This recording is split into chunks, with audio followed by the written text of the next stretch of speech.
Welcome back, Charles. Another week, another Monday Packer victory, another Money McManus game-ending field goal. Money McManus Monday, baby. A Money McManus Monday. I like that. I like that. Yeah, absolutely.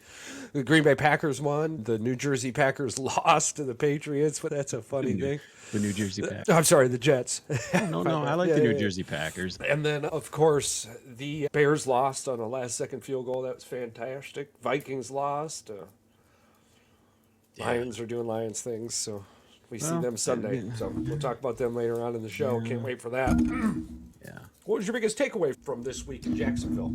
Biggest takeaway, Jordan Love, please heal up.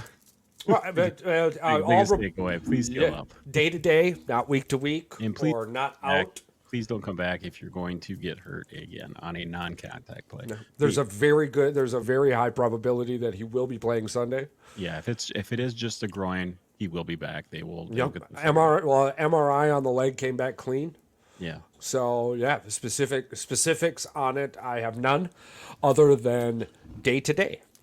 I love what Malik Willis brings, though. I do love that he's very mobile. He's got a cannon for an arm. That throw that he threw to Dobbs, granted, the game would have been over had Dobbs caught that pass, because I believe there was about 3 minutes left, and that was going to be for a first down, and that would have basically eliminated any possible opportunity for them to shut the game down, and they could have ran the clock out, basically. Yeah.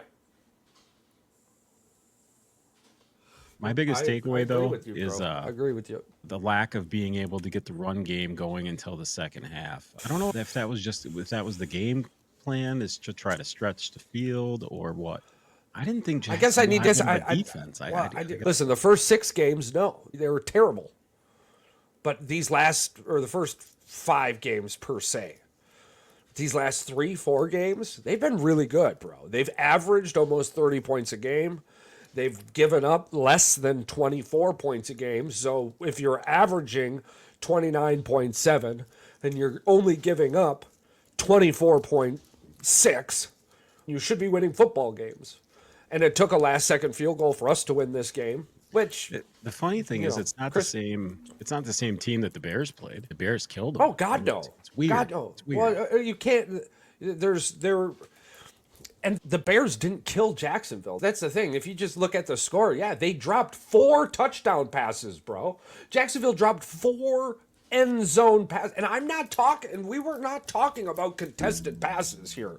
We're talking the ball was in their fucking hands, hit their chest, and popped out, right? Like wide open touchdowns, bro. 4 of them. That's 28 points. Is it on Trevor Lawrence more than it's on the receivers, or is it on No, that was 100% on the receivers. In fact, the very next game, a couple of those receivers got 0 playing time because of it. Like, it affected their paychecks. It affected their money.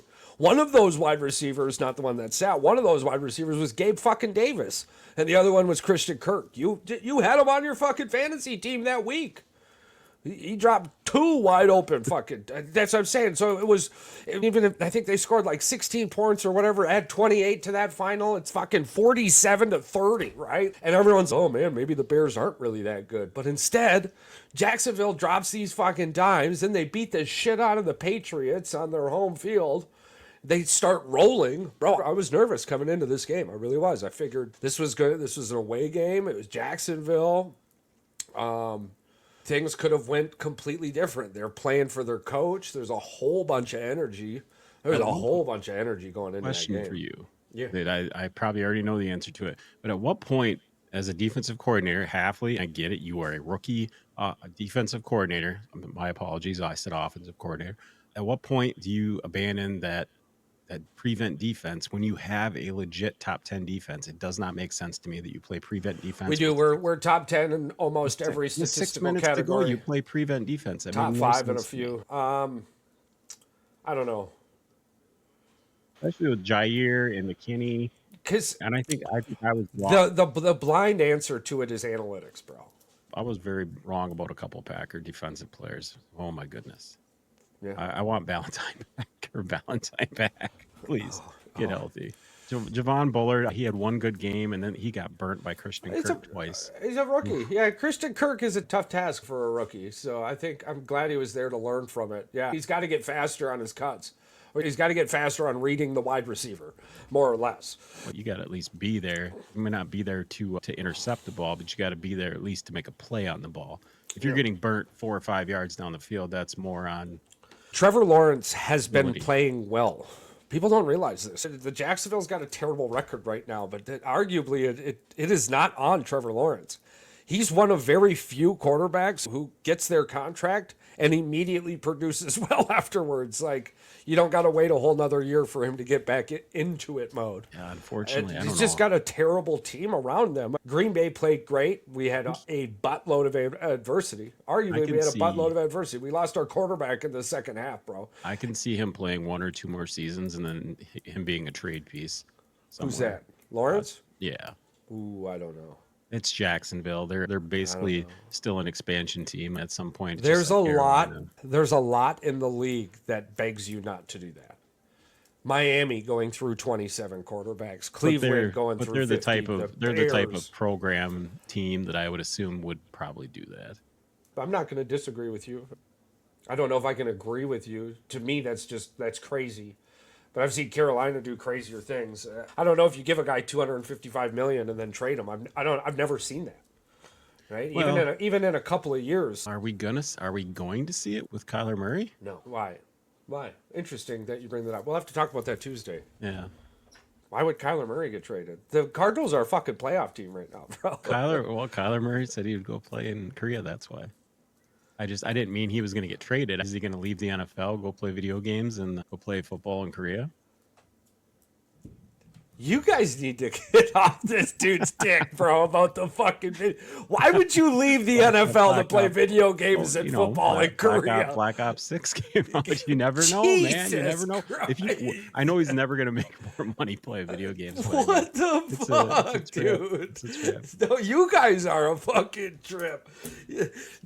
Between you and Paul, and like y'all are like, yeah, no, 150 million, I'm fine. No, I'd rather go play video games than make. No, dude. Shit. I believe there was 3 or 4 players that out of the NFL that were 2nd or 3rd round picks, or maybe 4th round picks, that decided to forgo playing in the NFL and decided to just become influencers. I think one of them was a Michigan offensive lineman, Trent Jones. There's another one from Alabama, and I believe there was one from Oregon State or something. It's the same amount of time in the career field. It's weird, though. They weren't hurt. They were never hurt during their career. They just decided to go a different way. Well, it's not weird. They suck. They're not going to make money in the NFL, so they're going to make more money being an influencer, right? Like, bottom dollar NFL money to us is a lot, but arguably when you could make $40,000 a week being an influencer, it's not going to cover the $20,000 a week you're making in the NFL. You're never going to see a big name do that. Like that don't make sense. Like Tom Brady is not going to make more in advertisements than he was going to in football after 3 Super Bowls. They can't afford to pay him right now. I believe he's making 10. Yeah, that's 7 or 6 or 7 Super Bowls. He's making about a fifth of what he was making when he was playing for. Season. But still, you get to do something that not very many people can say that they can do, and you get to do. They've been making Call of fucking Duty games for 20 years. You can fucking play Call of Duty after the NFL. You can fucking fine. Hey, guess what? You can play it for free for fun. Yeah, no, I'm not. Listen, I'm not the guy to talk to about Kyler Murray and video games. I'm the guy who reminds everyone how great of a football player he was. For some reason, I have to remind people that. And when he plays a full season, the Arizona Cardinals are a playoff team, which again is coming into fruition. Actually, I just think it's funny that he made that comment more than anything, that he would go play football in Korea. He'd go play video games. Who did he make that comment to? Just out of curiosity. I'm just wondering what the context was. Was he at some Comic-Con convention? And no, this is what it was. One day ago, Cardinals quarterback Kyler Murray says he'll consider playing for the Korean national football team in the 2028 Olympics.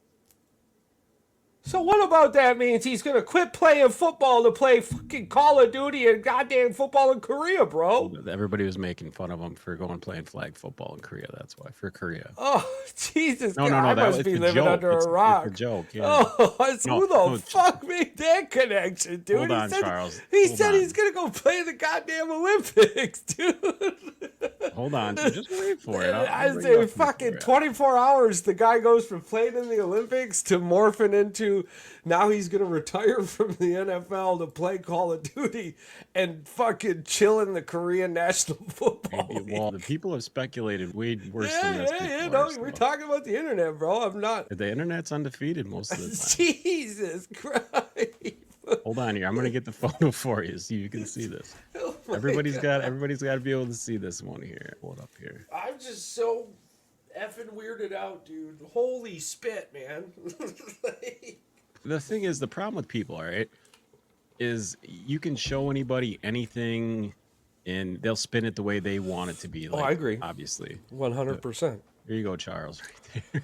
Kyler Murray says he'll consider playing. Murray is 1/4 Korean, so he is eligible.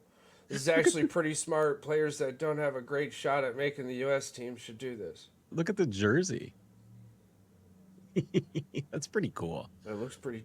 It is pretty dope. Hey, man, if he's going to go and play for a national team, that's cool. I would think 175th Korean, was that what it said or something? Whatever, man. No, I think he said 1 Bro, or something. Yeah, I think so. I think I was using tongue in cheek. But if goddamn Clay Thompson could go be a Jamaican, bro. Yeah, that was weird. Here's the thing, right? If I'm an athlete, if I'm in that world, I've got 2, maybe 3 Olympics ahead of me. You bet your ass I'm going to go play for my home team real quick. Yeah. Why not? And then I'll pull an Embiid. You come back and play for America? And win a fucking gold medal. That's just how it goes. That's the thing. What if he goes and plays for Korea and they win the fucking gold medal? Wouldn't that be an accomplishment for him? He hasn't really won anything. Did he win Rookie of the Year? He won Rookie of the Year. Kyler Murray's done a lot, but yeah. He's like the greatest Texas quarterback of all time, dude. That's Vince Young. Okay. Whatever. Maybe the University of Texas. I'm saying like high school football player, bro. Like I thought that was what's his face there? Manning. I thought Archie Manning broke the record. Or did he not go to a Texas school? High school Texas football. Yeah, I thought it was Archie. I thought Manning was in Texas. Or maybe it was. Listen, I don't know who holds the records today, but I'm saying when Kyler Murray was in high school, he was like the greatest Texas high school football player of all time. This is a Packer podcast, and we're hyper focused on fucking Kyler Murray for some god awful reason right now. Yeah, it's in the news. It was not my news. Nowhere news. in my news feeds did I see news. that yet. Yeah. Fucking no. Kyler Murray is not playing video games. Jesus Christ. But yeah, he's not playing video games. He's going to go play flag football. Anywho, my biggest takeaway from the Green Bay Packers football game, not Kyler Murray playing playing flag football.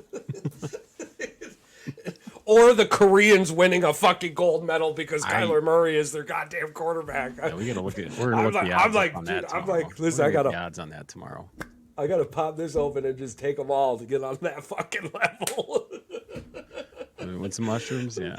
Holy spit, man! Yeah.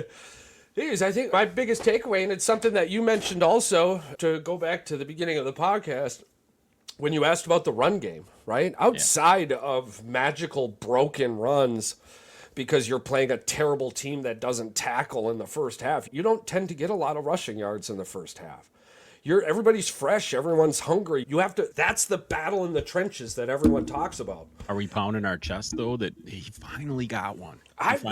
Y'all, and maybe not necessarily you, so forgive me when I utilize such a general term, but y'all were the ones who were like, blah, blah, blah, Josh Jacobs. I'm like, you fuck crazy. This dude's a dog. Like, he's gonna fucking break through, bro. Eventually. I'm not shocked. Like, for one, I got Derrick Henry on my fantasy team. The first half of almost every football game, this dude has 6 fucking points.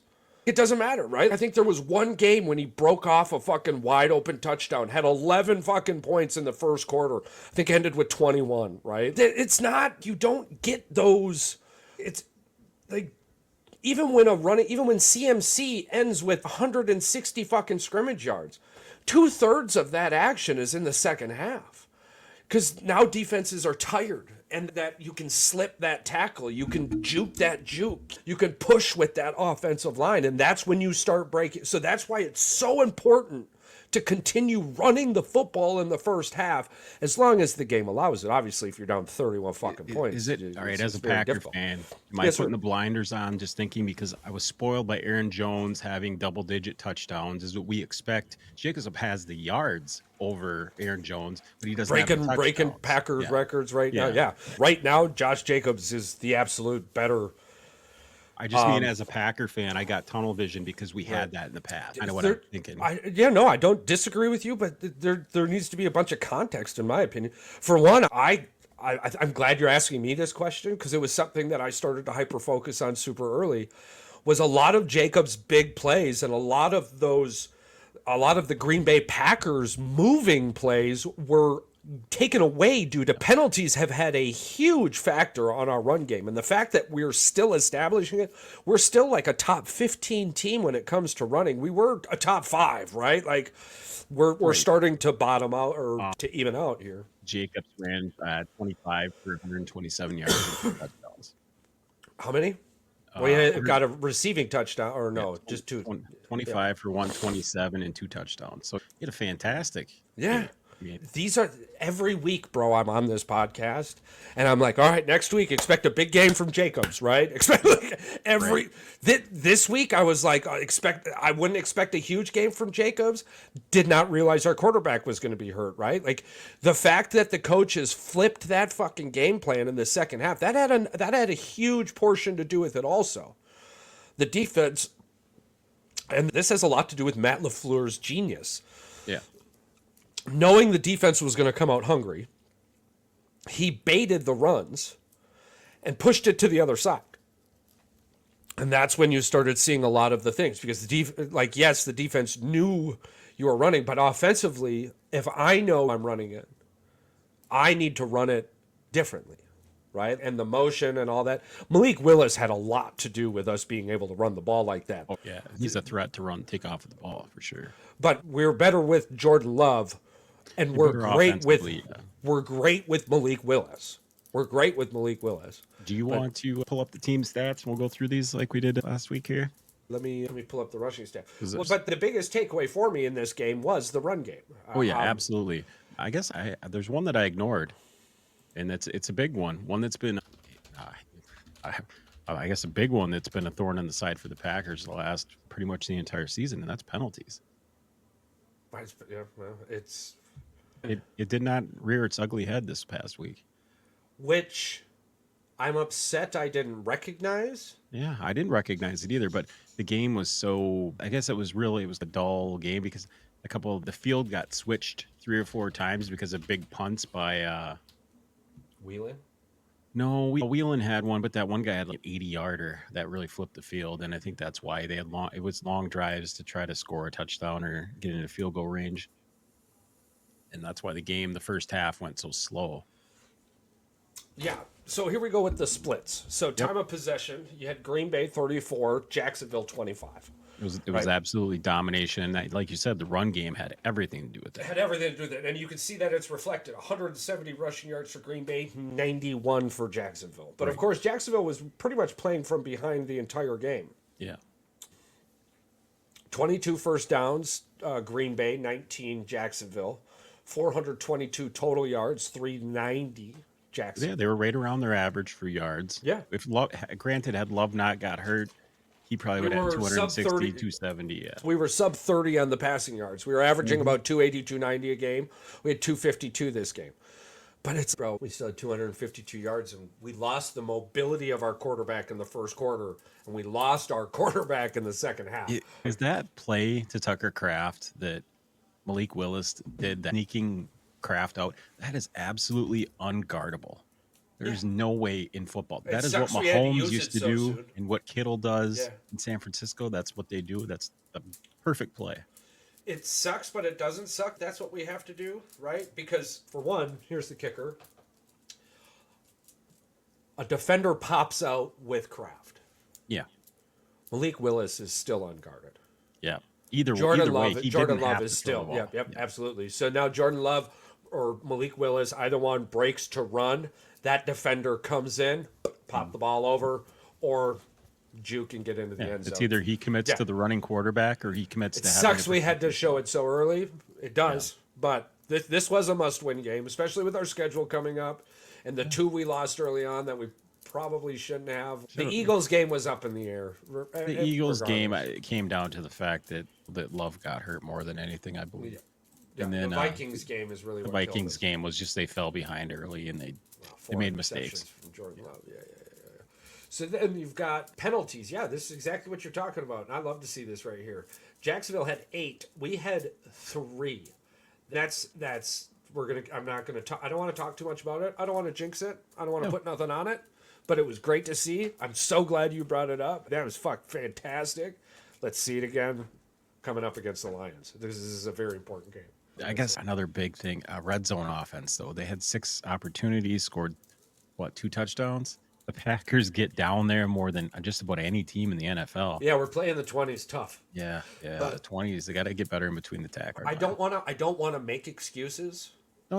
As I'm sitting here in a Green Bay It's not an Packers excuse. flannel. It's just I want to see improvement. What I'm about to say is isn't getting there.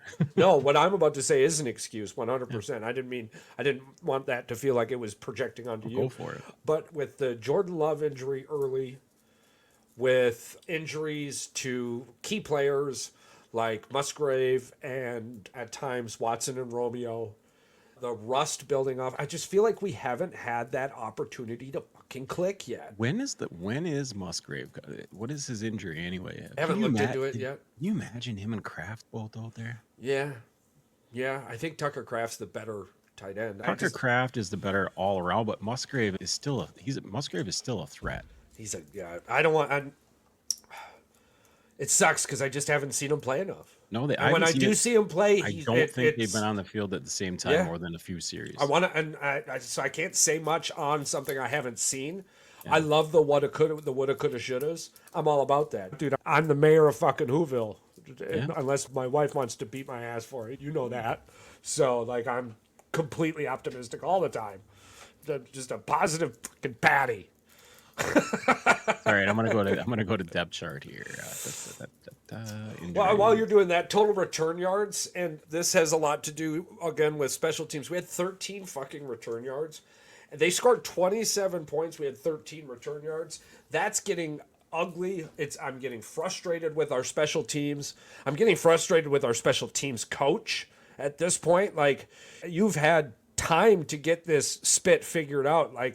The point of a punt return is to catch the motherfucker. Stop these, and that is affecting the rhythm of the offense alone. Yeah. It's affecting the rhythm of the offense, man. When you're constantly in when you're constantly in the other red zone, not trying to score touchdowns, but trying to get the fuck out of it, that becomes a very difficult football game. I believe it was the 11 or 12 yard line, and he let the ball go about a yard over his head, and he let it go. It took a weird bounce. It shanked towards the 1 yard line. I think it went out inside the 1. That was just a play that you're I don't understand.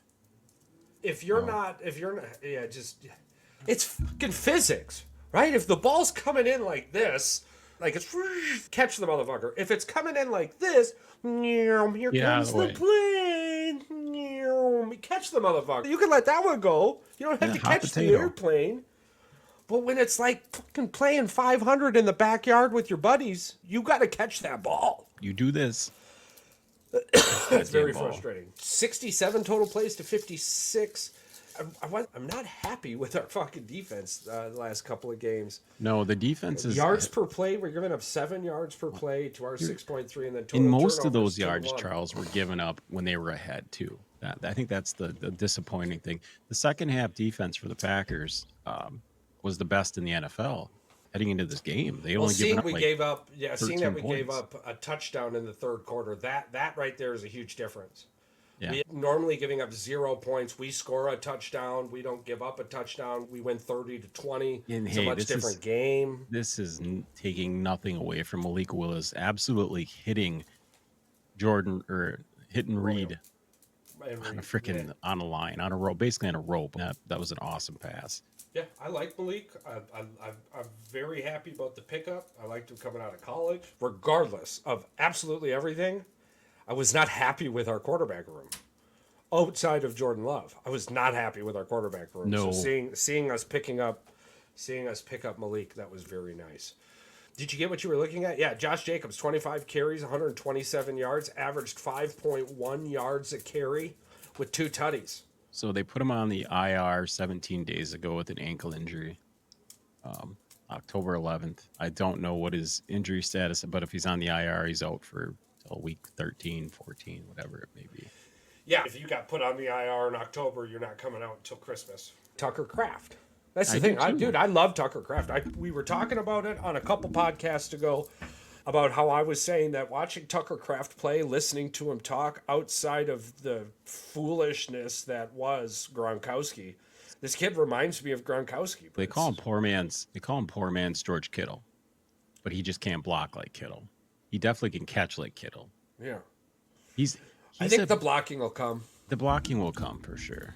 Yeah, I mean, if it does, fantastic. I know that's something Luke does way more and way more consistently.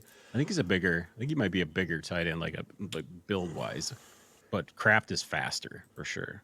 Shout out Money Man McManus. Shout out Money Man. We got to continue to do that. Let's do our team leaders real quick, and then jump into the upcoming matchup. Passing yards, Jordan Love, 1547. Rushing yards, 667, Josh Jacobs. Receiving yards, Jaden Reed at 507. Really jumping up on that. He's next person to him is Romeo at 384. Defensive leader, Quay Walker. He did not play. No. Okay. They actually were without 3 starters on defense. Ballantyne was out, Walker was out, and I believe Aaron Wilson or Eric Wilson. Our safety stand-up. Yeah, one of the safeties was out too. Yeah. Okay, that makes, dude. Jesus Christ. Quay Walker Bro, alone. that's 30 tackles right there. That list you just told me. Quay Walker's that's 30 fucking tackles. No, I'm just saying I'm just saying it's crazy how many tackles. Yeah, and I'm not saying just like solo tackles, help tackles, sacks, pass deflects. That's a lot of defense right there sitting on the bench. So hopefully we got them back coming up. That's something we'll have to. Xavier McKinney got another interception, 6. We revert back to the video when he was asked by a teammate, "Are you going for 10?" And he goes, 7. And he goes, "No, I'm going to tell everyone you're going for 10." He's close to his number. I don't know why you're throwing to him, but I'm glad you do. Right now, let's just establish this right now before Thanksgiving. He's at 6 right now. Yes. What do you got over under? What's he going to finish with this season? What's he going to finish with this season? Regular season. I'm not going to count playoffs yet.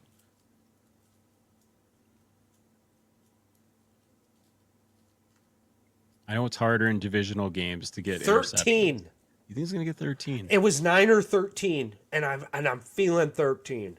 I'm thinking he's going to get the deuce. He's going to get the 11. He's going to get the 1-1. Yeah, I can see that. But I can see 13.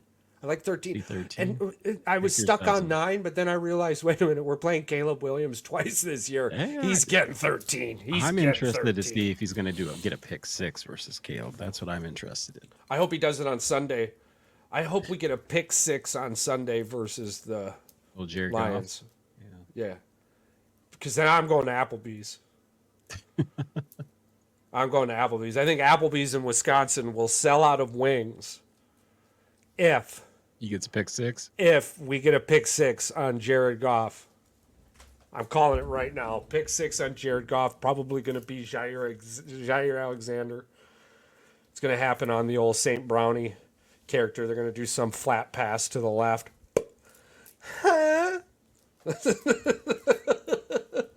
Fantastic. All right, so let's get up here. Let's get up some betting lines. The Packers versus Lions. Let's head to our trusty Bing co-pilot, of course. Not nearly as bad as I thought it would be. Doesn't help me gamble, but tells me how I should not gamble. For the upcoming game between the Green Bay Packers and the Detroit Lions, here are some of the betting lines from BetMGM Sportsbook. Moneyline Lions minus 210. Jesus. Yeah. Packers plus 175. Yeah. You got to remember, Charles, that Jair, Jordan, they got 1, 2, 3, 4, 5, 6. They have 6 people on the questionable list. Packers do. Yeah, it's just something inside me right now is I should go bet the Packers real quick to win, because that line isn't going to be there come Sunday. Because right now they've got the Packers 4.5. We're at home. You get 3 points at home. I bet you it's going to be closer to 3 or 2.5 by the time the game starts. Yeah, because you're looking at 2 field goals over a touchdown sounds a little better. Over under 47. Whew, man. I can almost guarantee this will be a 1-possession football game heading into the fourth quarter on either side. Yeah, you definitely want it to be. Over under 47 with a 7-point lead, so you're looking at 26-21, more or less. It would be an end score for this, 26-21 with a 47. Yeah. Or 27-20, we can say. I like 27-20 as a final. 27-20 would be a final. I like a 27-24. I like 27-21. I like 27-23. 28-20. Yeah, I can see 28-24. I like all those scores. I like Green Bay to win. But if Jordan Love plays, if Jordan Love doesn't play, I can see Detroit taking this game to the woodshed. Because defensively, we would need to see something we haven't seen yet this year. Yeah. But I think we're actually going to be more than fine. A lot of our rush comes from a unannounced cornerback or right up the middle. Well, the key to beating the key to interrupting Jared Goff is getting him out of the pocket. Not blitzing him in the pocket, but getting him out of the pocket. Making him try to be mobile, which he is not. The more we can get him out of the pocket, right? Because you're getting misconstrued numbers here, right? Jared Goff against the blitz against Minnesota, I think he ended up with a 140 passer rating. But the blitz Minnesota did, it fucking blows my mind that Brian Flores would do such a thing. It was the edges outside. It was the edges outside. They kept him inside the pocket. Yeah, like Jared Goff isn't Michael fucking Vick, bro. What are you doing? No, he's not going to go around the edge and beat you. What quarterback did you you went into the Lions game thinking you were playing the Packers? Like, that made no sense to me. And that's why I swore up and down that it was a chess move by Brian Flores, because I think the Vikings think that they've got something special against the Lions this year. I don't know. It's weird to me. I don't think you're going to see that mistake from Jeff. I'd be very upset if we do. But the middle of that offensive line is the weakest point, if there is a weak point on the Detroit Lions offensive line. It is one of the better offensive lines in the game. That's not what I'm saying. But even Steele has a weak point. Everything has a weak point. So that's what we're talking about. And the Detroit Lions, the Tampa Bay Buccaneers fucking showed us. It's not like the Tampa Bay Buccaneers did something and then the Lions fixed it the next week against Seattle and then fixed it the next week against Dallas and then fixed it finally sufficiently against fucking whoever the hell they just played, the Tennessee Titans. Oh, yeah, good job. You put up 50 on the Titans. Awesome. The Lions are winning, let's be honest. They're a good football team. It's going to be a really good matchup. I'm very excited about it. I think it's going to be good for our team. Unfortunately, I don't mind being wrong, but I am on the side where I think I think we've entered this era against Detroit where they come into our house and win and we go into their house and win. I don't understand why we've decided to do this. It's upsetting, but if this game was later in the season, excuse me, at home and it was snowing, this game has Green Bay all over it. Yeah. But it is going to be in the 50s, but it's a fair weather game, Yeah. That's about it. It's a fair weather game. So again, I think I'm going to go 27-20 Green Bay. And it's going to come down to a defensive play. We need to be that touchdown up. If we're up by 1 or 2 points, it's not going to matter. They've got enough weapons to get in between the 20s pretty quickly. So I've got the over too. I have 28-23. 28-23. Yeah. I like Green Bay in this one. That's if I'm betting with your money. If I'm betting with my money, it's the same thing. I really do. I hope, like I said, I hope I'm wrong about this new age thing where they come to us and they beat us in our house and we beat them in their house. But man, that Thanksgiving game was glorious last year. Yeah, unfortunately, this year what we have the Miami Dolphins. Do we? I believe it's the Dolphins. Yeah. Unfortunately, the Miami Dolphins have us this year. I just meant we don't have a Yeah. conference game. It's in Lambeau. No, I was wrong. It's the Miami Dolphins. And it's in Lambeau. Yeah, Because And Miami plays in Green Bay in November. I remember hearing that. the Packers are going to play 3 games in 11 days. Yeah. That's rough. Yeah, unless you're a Packer fan. We get to watch 3 games in 11 days, bro. Granted they have a bye week after the Lions game this past. If they somehow do win the game versus the Lions and they get the week off and they get healthy, watch out, man. Watch out. I don't think it's a somehow, bro. I think I haven't seen anything that has made me feel what that money line just made me feel. I was shocked seeing that money line, to be honest with you. Minus The Lions 210. are averaging almost 40 points a game. Green Bay hasn't even scored 40 points in a game this year. That is probably why it's up so high. If I had to take a wild guess, they're just assuming that the offense is going to be rolling. I don't know. Yeah. It's Vegas, and they want to buff those numbers as best they can. Yeah. Like I said, if I could gamble, which we can't in Wisconsin, I would put my money my money at least on Green Bay to cover, if not win. I would easily put 100 on Green Bay. Yeah, on the money line. Home teams this year, home team underdogs are killing it against the spread. They're 11-4. Yeah. So we've got that going for us too. Unless you're the New York Jets or the New York Packers, New Jersey Packers. I can't wait to talk about them tomorrow, dude. I'm so excited. Holy moly. You got anything else you want to add? No, we're good till tomorrow. I think my appendix is about to burst. Holy cow. It's either that or I'm about to shit. That's exactly what's about to happen. Awesome.